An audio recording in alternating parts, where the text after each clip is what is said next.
So after that incident in the ocean with the walk-in of the Pacific Ocean, the water walk-in, uh, I lost my baby. I had been pregnant and I became very depressed and decided to unalive myself, if you know what I mean, and took an adequate overdose along with alcohol and um, was very, very shocked when I came back from that and very upset. Um, I couldn't believe it. Like, I really tried so hard. And I went outside to have a cigarette. I don't smoke anymore, but I used to smoke. And it was just an awful place. Like, an awful place to be. Um, I was staying with my mom, and it was in a horrible neighborhood in West Valley City, Utah. And whenever I went outside, the neighbor across the street, there was something wrong with him. And like he lived with his parents, but they wouldn't let him stay in the house because he acted like an animal. And like he would, you know, expose himself and, uh, massage himself and take care of himself in every way imaginable out there in the yard in front of me and my daughter. And so I went out there. Didn't care. I didn't care. I didn't care. I went out there to have my cigarette. And this young man came selling magazines. And so I got to talking with him, and I thought, yeah, I'll get some magazines for my mom, maybe the Smithsonian. She likes science and stuff like that.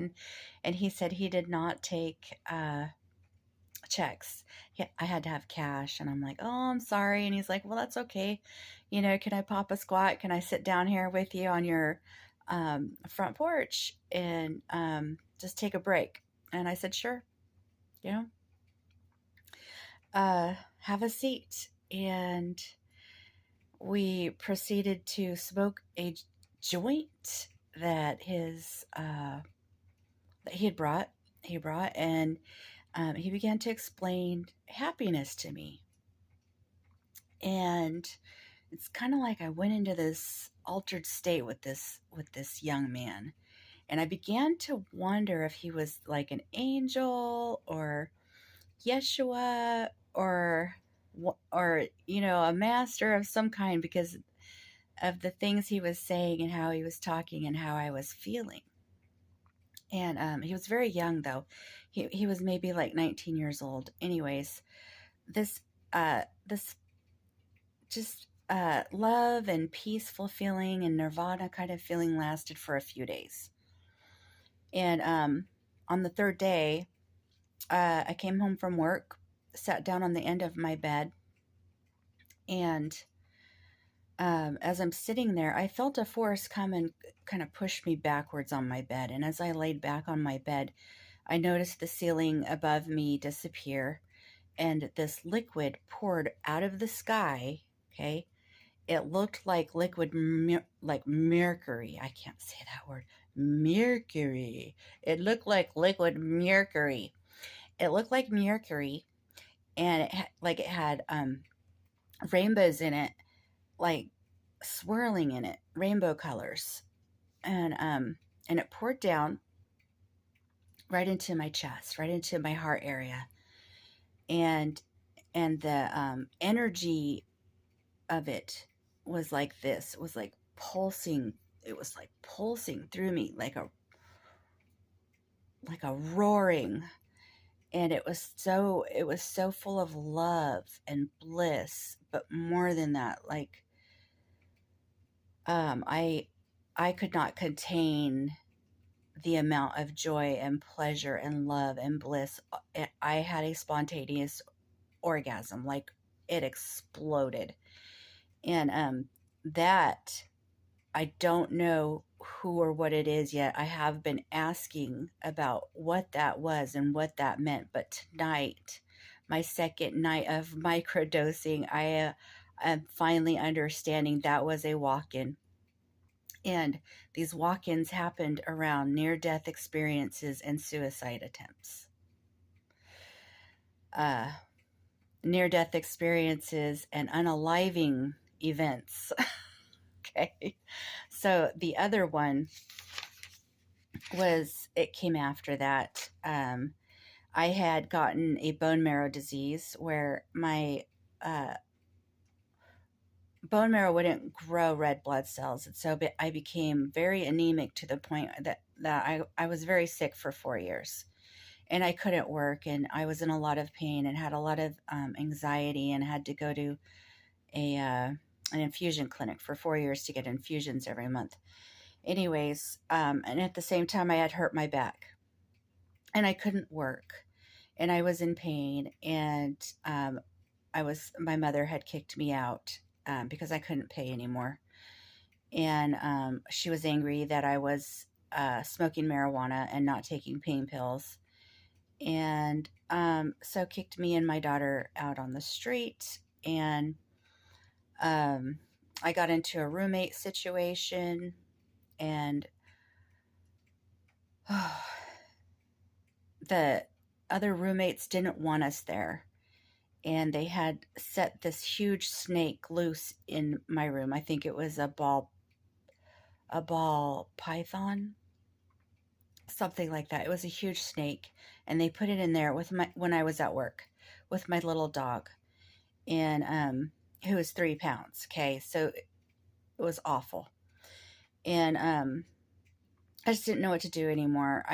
I was too sick to work, and I couldn't take care of myself or my daughter. So I took another overdose, but this time I took nausea medication with it.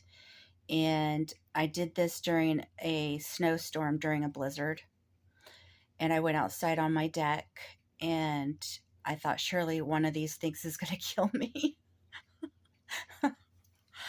And no, apparently, at that moment in time, my landlady who lived next door felt like coming outside to make sure everything was okay, and found me and kind of slapped my face and woke me up and took me to her house and had me get on her bed, and she started doing Reiki session on me, and she told me, she said, "I know what you did." And I was like, really? Really? I tried so hard. But right after that was when I had this experience. It was very shortly after that. Well, it was within months after that that I had this memory of being in that pyramid, and being locked in the tomb in the bottom of this pyramid for 1,000 years. And what I'm understanding is that is what it took to save my body from what I did that time. And has something to do with the hall of Amenti, the halls of Amenti. And I came back from that with another walk-in who I'm not aware of 100%.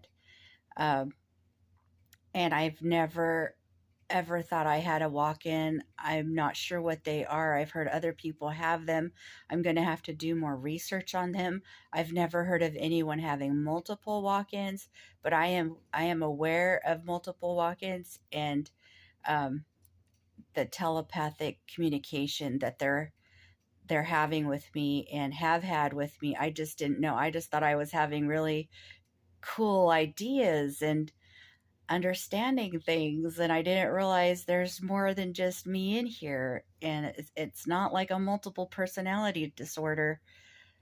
I mean, these are connected to specific events of where my body went through a near death experience.